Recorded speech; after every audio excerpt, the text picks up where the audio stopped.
السلام عليكم ورحمة الله وبركاته. طلابنا حبايبنا طلاب تالتة اعدادي، ان شاء الله بنكمل معاك النهارده حل او سلسلة حل محافظات تالتة اعدادي. ماشي، والنهارده معانا محافظة حلوة وقوية وهي محافظة الغربية.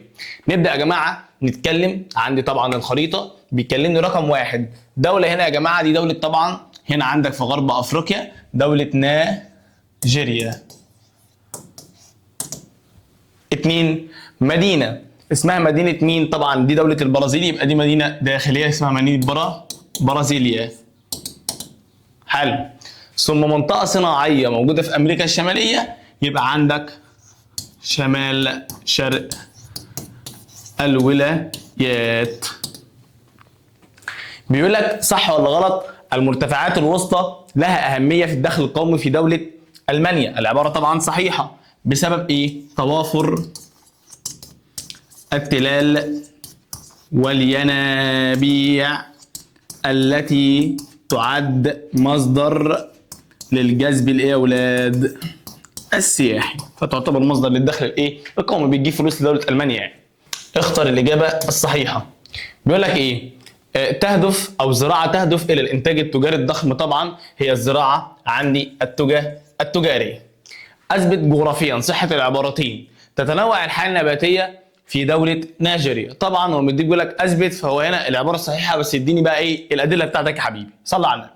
أول حاجة الحياة النباتية، هنقول ايه بقى؟ إن يوجد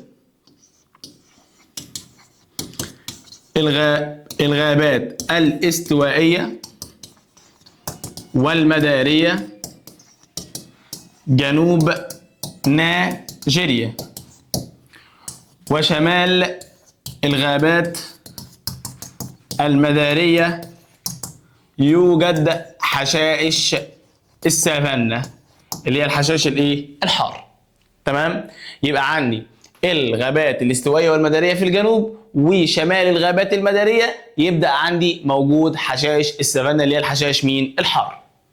لمحصول القطن أهمية اقتصادية كبيرة، لأنه ينتج أفضل أنواع المنسوجات طبعا، او افضل انواع الخيوط اللي بتستخدم في صناعه اجود انواع الملابس.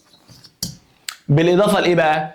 ان عندي بذره القطن تستخدم لحاجتين: صناعه الزيوت وصناعه الايه؟ الاعلاف. والاعلاف دي طبعا مهمه للثروه الايه؟ الحيوانيه. جميل. نخش بعد كده على السؤال اللي بعده. بص يا عم، صوب ما تحته خط. الخط مش موجود فاحنا زي حطيناه يعني.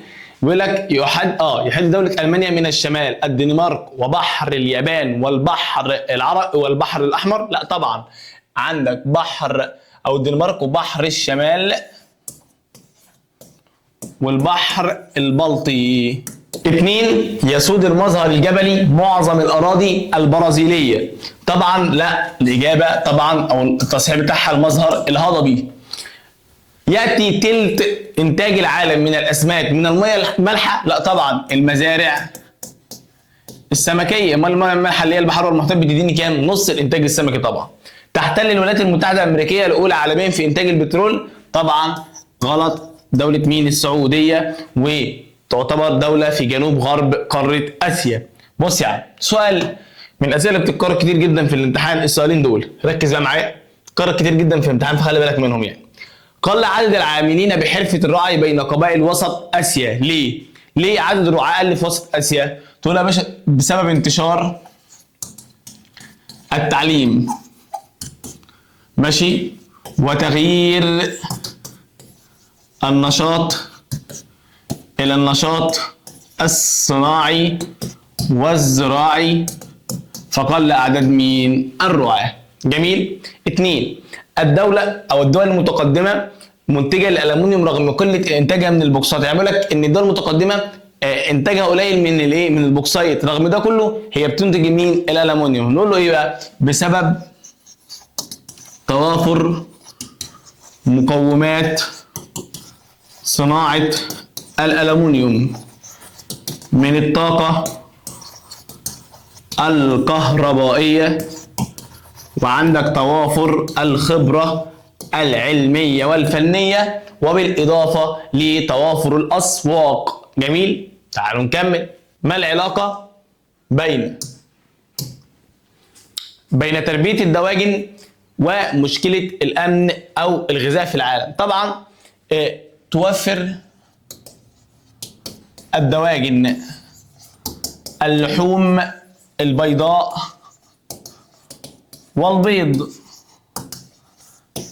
الذي يؤدي إلى إيه؟ تمام كده، إشباع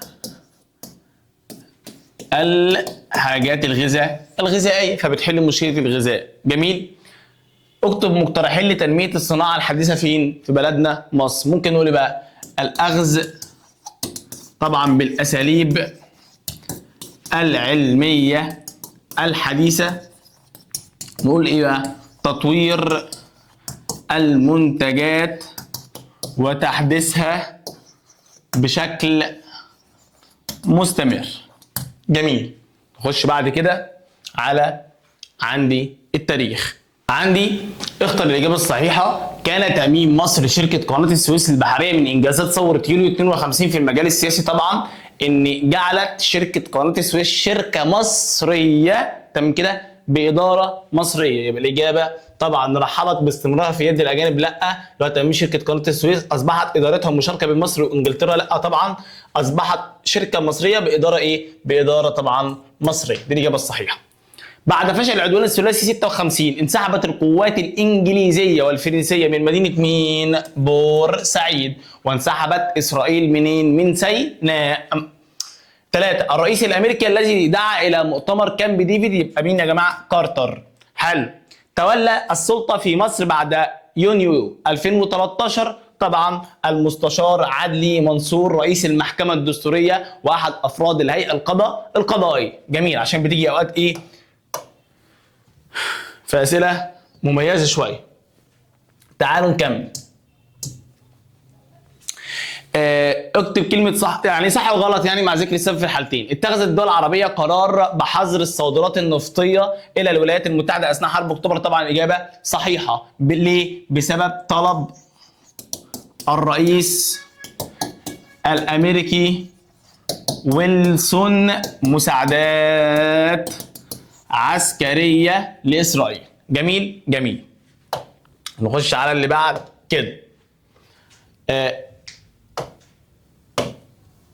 على كده بالراحة. بما تفسر قيام حرب أكتوبر 73؟ طبعا حاجتين. أول سبب رفض إسرائيل كل نداءات السلام بالانسحاب من الأراضي التي احتلتها بناء على قرارات مجلس الأمن 242. والسبب الثاني عندك يا حبيب قلبي انت هو السبب الثاني عندك طبعا اللي هو ايه؟ رغبة مصر وسوريا في إزالة آثار النكسة. حلو. بيقول لك اذكر او بما تفسر لمزايا السلام لمصر والوطن العربي، يعني هيعود علينا بايه؟ طبعا يا جماعه دفع عجله التنميه الاقتصاديه، جذب رؤوس الاموال سواء العربيه او المحليه او الدوليه، وعندك بالاضافه الى تشجيع او جذب الايه؟ السياحه. تعالوا نكمل. بيقول لك ايه؟ اكتب المصطلح او المفهوم. يعني الوثيقه الرسميه التي تحدد نظام الحكم في الدوله وتحدد شكل واختصاصات المؤسسات الدستوريه. عندك طبعا ده الدستور. اي بالادله انهت حرب اكتوبر 73 نظريه الامن حيث انهارت الخطوط الدفاعيه وتحصينات إسرائيل مثل على الجبهتين طبعا خط بارليف، سواء خط بارليف في مصر أو في سيناء يعني، أو عندك خط مين؟ آلون في هضبة الجولان. ما العلاقة بين ظاهرة الإقطاع وسوء الأحوال الاجتماعية قبل ثورة 52؟ طبعا هنقول إن ظاهرة الإقطاع أدت إلى جعل فئة صغيرة تملك وتستبد، تمام، مما أدى إلى سوء طبعا الأحوال الاجتماعية وانتشار الجهل والفقر والتخلف يعني. تعال نكمل. أول حاجة بيقول لك أو ما نتيجة تعاون مصر مع منظمة اليونسكو، أول حاجة إنقاذ معبد أبو سمبل من الغرق سنة كام؟ 1964. 2. إحياء مكتبة الإسكندرية.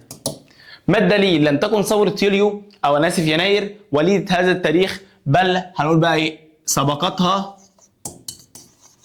وقفات احتجاجية مهدت لها.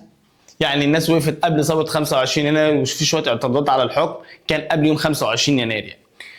بيقول لك شاركت مصر فاعلية في مؤتمر مدريد للسلام 1991، شاركت في ضوء حل الصراع العربي الإسرائيلي في ضوء الأرض مقابل السلام، في ضوء قرارات الايه؟ الأمم المتحدة، وبين قوسين عندك مجلس مين؟ الأمن.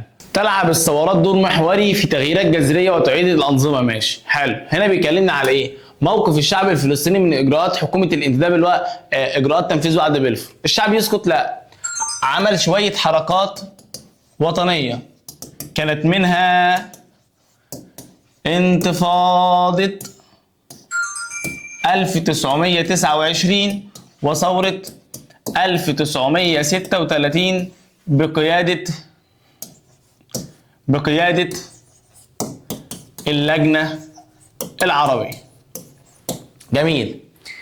دلل تاريخيا شهدت مرحلة ما بعد ثورة 19 حتى 52 نهضة نسائية ودور رائد في مختلف المجالات. طبعا شاركت المرأة بدور فعال في ثورة 1919 لما وقفت جنبا لجنب بجوار الرجل. 2. تشكيل لجنة الوفد المركزية للسيدات اللي شاركت فيها المرأة بفاعلية، تمام كده، وانتخبت مين؟ هدى شعراوي رئيسا لهيئة الوفد مين؟ المركزية. وعندك دخول المرأة أو تم التحاق المرأة بالجامعة المصرية أو جامعة القاهرة يعتبر إيه؟ جميل.